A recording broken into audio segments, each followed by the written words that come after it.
Did Canada just have its own Watergate? Yes.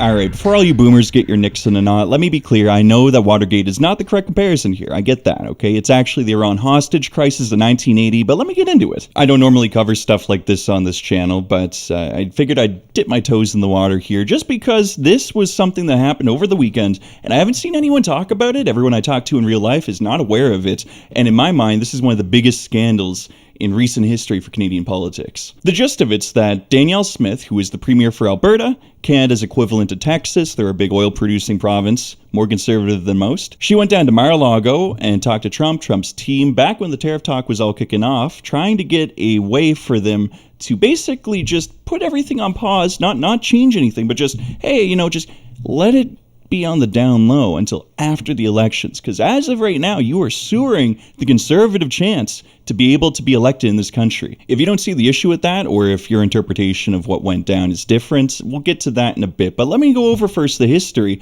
of a similar event that happened in the US, just for our Americans out there, so that they can get a bit more of a sense of what went on. So let me take you back to Iran, circa 1979. They just had a revolution, and there was a big kerfuffle over the whole follow the regime and the new Ayatollah coming in power. You can see him mean mugging there. God damn, he goes hard, though. Anyway, actually, there was a big Canadian connection, too, here. We ended up actually rescuing a few of the hostages ourselves and disguising them amongst our own embassy staff, only for America and fucking Ben Affleck to come in and make a fake-ass movie that completely just retconned all of it, made some fanfic about how the Americans came in and saved their own asses. Now, you see, this whole thing looked really bad on Jimmy Carter, and a lot of people credit the whole Iran hostage crisis to be why he lost the 1980 election to Ronald Reagan. Now, look, how much credence do I give that? I don't know, because in my mind, Jimmy Carter kind of sucked as a president anyway. He was a great person individually, but like as a president, he really just wasn't good, or at least the time he presided over the states was not a good time.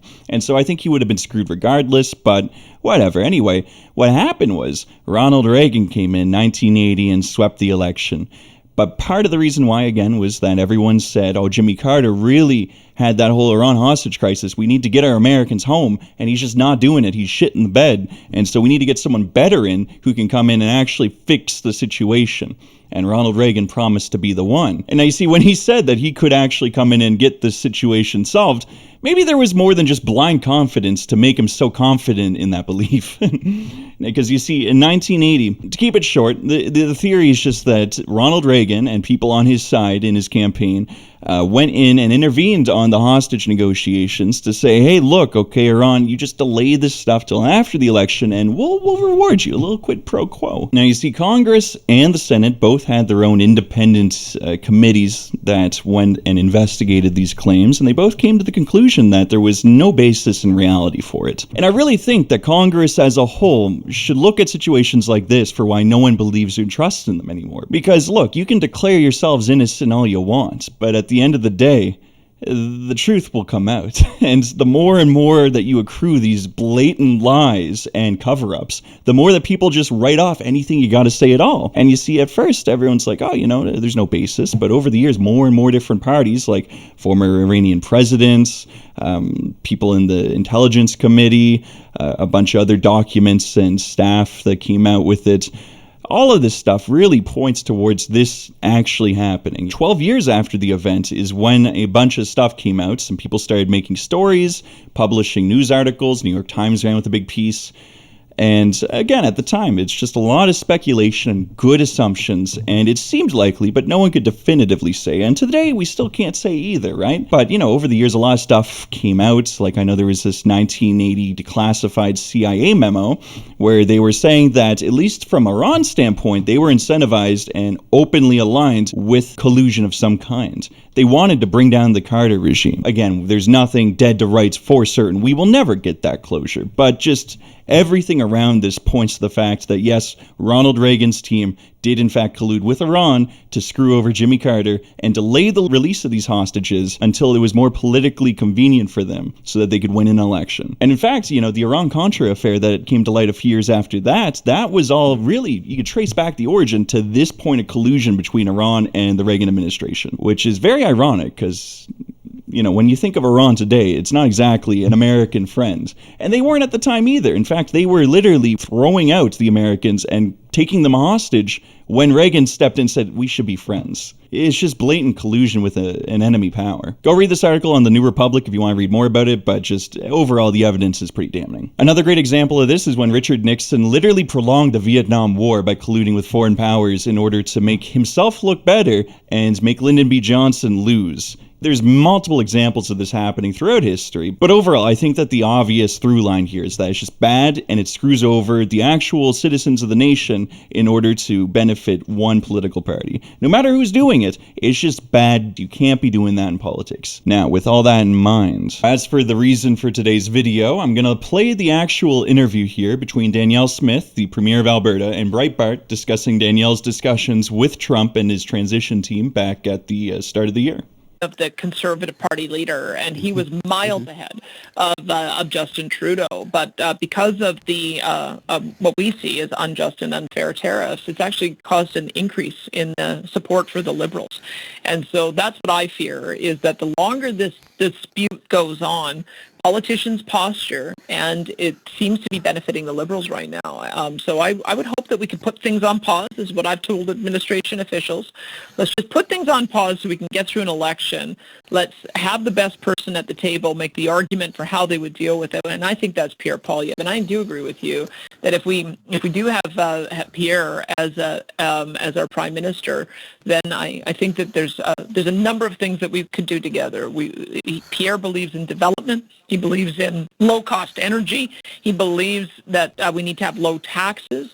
Doesn't believe in any of the woke stuff that we've seen. Okay. You get the point. You get the point. The point is, though, again, she was literally asking for them just lay off the tariff talk until after the election because it's harming her party's chance. I know she's provincial and we're talking federal here, but at the end of the day, she wants her same brand of politics to be at the helm of Canada federally. And you see, she wasn't wrong there actually at the start. She said that the Conservatives were on track to have a landslide victory, and that's definitely true. Actually, you ever want to know what is going on with Canadian politics at any time? 338canada.com. It's like 538 for the US back before it got bought by ABC and went to shit, or the Silver Bulletin as its successors called. It's like that, but better. I've been using these guys for over a decade now. Genuinely, Philip J. Fournier is the GOAT, okay? If you're Canadian, you should subscribe to this guy's Substack. This guy's amazing. But anyway, as you can see here, we're looking at 180 seats almost for the Liberals. They're gonna get a majority, which, if you knew anything about what was going on prior, back when Trudeau resigned beginning of the year, the Conservatives were on track for like 45% of the vote. They were going to get the most seats ever in Canadian history. They were going to get 240 seats. There's only 343. I know it says 338, okay, that we had growth. Our population got bigger. But like, just look at this. And this is all thanks to Trump. If it was not for Trump, it would not have shifted, okay? I've been actually cheering for Mark Carney to get in charge of the country for over a decade as well. Back in goddamn middle school, I remember thinking, man, sure it'd be nice if we had someone competent like Mark Carney in charge of the country. But I don't believe that we would see the swing we see today if not for Trump doing his tariff talk, okay? So I do think she's not wrong. Like, what she's saying is factual, but that doesn't change the fact that you can't be doing that. You can't go to a foreign country, a country that is more and more our enemy every day of the week. You can't go to them and say, hey, let's collude to get my party in charge federally. That's not okay. You can't be doing that, okay? Like, it just blows my mind. And people are like, oh, what's the big deal? Even some of my friends are like, I don't understand what the big deal is. Why are people thinking that's treason? You're colluding with the enemy to screw with our politics. And now look, okay, this isn't the first time that this has happened. In fact, even in like the last few elections, we've had like Chinese election interference, there's been Indian interference, there's been a shit ton of involvement on every political party with different candidates getting put in by foreign powers. And we need to stop this shit, okay? I don't know why we let this happen. At any time, we could just say, no more of this. But no, we don't have any leaders with any balls. And so we're going to continue to get taken for a ride by foreign powers until the day we die as a country at this rate. And it fucking kills me. It eats at my soul. But this, Danielle Smith is goddamn right. This is all thanks to Trump. You see Trump trying to backpedal these days. I know that now Trump's trying to say, oh, you know what, actually, no, I want a liberal government in charge. They'd be easier to deal with. Oh, yeah?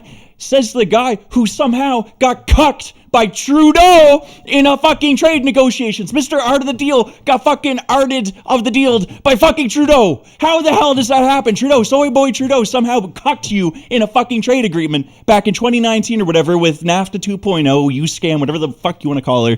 How the hell does Trudeau outdeal you? Generational defeat. How the fuck do you come back from that? How does anyone take this man seriously? And you want to talk about Art of the Deal? We had the greatest, most tight-knit bilateral agreement and alliance of all time ever. There's never been two countries more close than us. And you fucked the dog on all that. For what?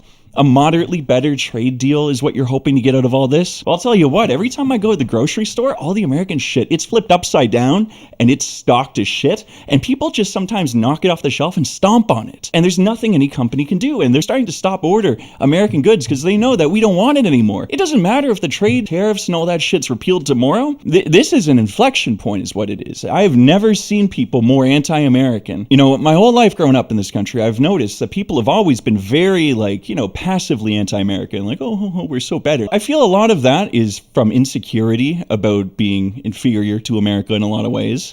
And I also feel like it's just, you know, this, I've never respected it, I guess is what I'm trying to say. I've just never respected that opinion. And I think it's unfounded. But now, no, now there's genuine active hatred, and it's not coming from a place that's just fleeting. People aren't going to forget this. No, this schism, I think, will continue to last. And while at the end of the day, America and Canada do need to be close and our economies do need to be intertwined, it just makes too much sense not to be. I don't think it's ever going to be to the extent it once was. There's nothing anyone can do about that. This is what America's voted for, and we're both going to be worse off for it. And the effects of this will ripple out for generations to come. And in the meantime, again, it's weirding me out how no one's talking about the fact that she literally is colluding with a foreign power to try and swing our election. Not even through trying to actually stop the tariffs. No, just delaying it until after the election is won. And look, okay, you want to know who she thinks is going to be the better one to be at the table here? Pierre Poilievre. And he's trying to put on this act where he's walking around without his glasses on and everything just to appear more manly. But I mean, look, even I get the compulsion to ask him for his lunch money. You know, like, this dude's a dweeb. I don't believe he has any backbone or spine. I just don't have faith. And then also on top of that shit, you hear him talk about his central bank policies, trying to get rid of the independence of the Fed. This guy's just a fucking retard. And you know what? I was going to vote for him, actually, until Trudeau resigned, just because we needed to get liberals out of power. This country is going to shit. And if we don't do something to at least get the circulation flowing again, we're fucked. And I was crying inside, just imagining having to vote for this fuckhead, because you just damn well know he's going to try and do some of his dumbass policies that he wants. And he's not going to fix the housing market. He's not going to fix anything. At the end of the day, all he is just another culture war warrior. And it's embarrassing, because that's not what we need right now. Those are things to debate and bitch about during times of luxury, okay? We are not in times of luxury. Those are luxury arguments to be having. And right now we have actual things to complain about again, and actual things to solve. And none of this shit's getting done under him. I just don't see it. And so I was very pessimistically going to vote for him. But now we got Mark Carney out here, okay? Mark Carney actually fucking understands the system that he's going to be governing. If there's one thing you should ever prioritize, especially in this modern era, for what a politician should actually be good at, it's got to be the economy and finances. Because all of these fuckhead lifelong career politicians like PP over here, fucking no job outside of politics his whole life. Actually, I saw a fucking video of him back when he was my age or younger, actually, campaigning for his first seat. Because again, this dude's never had a job outside of the taxpayer dime as a politician. He was going around, he's like, do you think we can count on your but more importantly as well, his name was 24-year-old Pierre Poilievre. Pierre Poilievre. Same spelling. Why the difference? It's because he doesn't care. He doesn't have anything behind him except just getting elected. And so I just couldn't take seriously anything he said. And I damn well had the feeling that whatever he would bring to the table would be the shit that he says. You know he's going to fuck with the central bank and our currency, and it was going to be terrible. And so for the first time ever, Mark Carney, I'm excited. You know, if there's anyone who can fix this country and economy, it's him. The big fallout of all this is probably going to be Danielle Smith will be axed from the UCP. You see, they run Alberta, and I don't think they've gone through a single term without axing and replacing their leader in like a decade or two at this point. Like, it's been a while. They just keep on getting rid of their leaders and getting new ones in. It's almost like the Conservative Party in the UK, actually. It's very similar there. So she's probably going to go. and she sucks, so that's good for Alberta. On top of that, you now see all the other premiers actually distancing themselves even more from Pierre. Doug Ford, often referred to as Canada's Trump or Ontario's Trump, he's the leader of the province I'm in right now. He's actually the crack-smoking mayor's brother. Rest in peace, Rob. Normally, he's always out campaigning for all these guys, right? Not this time. No. He was asked by Pierre, and he's like, no, I think I'm good. I'm going to let you handle this one. I've got more stuff to deal with. I really do think that what you're seeing here will hold. I do believe that the Liberals, unless there's any crazy shit to come out here, I do believe the Liberals will win this. Mark Carney will be our next Prime Minister. And I think the country will be better off that way. One thing that does sadden me, though, is that just like the US, where they had investigations and no crime was committed, we already actually had election officials come out and say that what she did was not improper and wrong. And so this is all going to be swept under the rug legally, and I'm just sitting here left wishing that we lived in a time still where we actually dealt with traitors the way they should be dealt with. You know what I mean? Legally, of course. Legally. I don't mean like extrajudicially. I mean like judicially. Bring back the death penalty for public servants and politicians specifically, is what I'm saying. In Minecraft. Allegedly.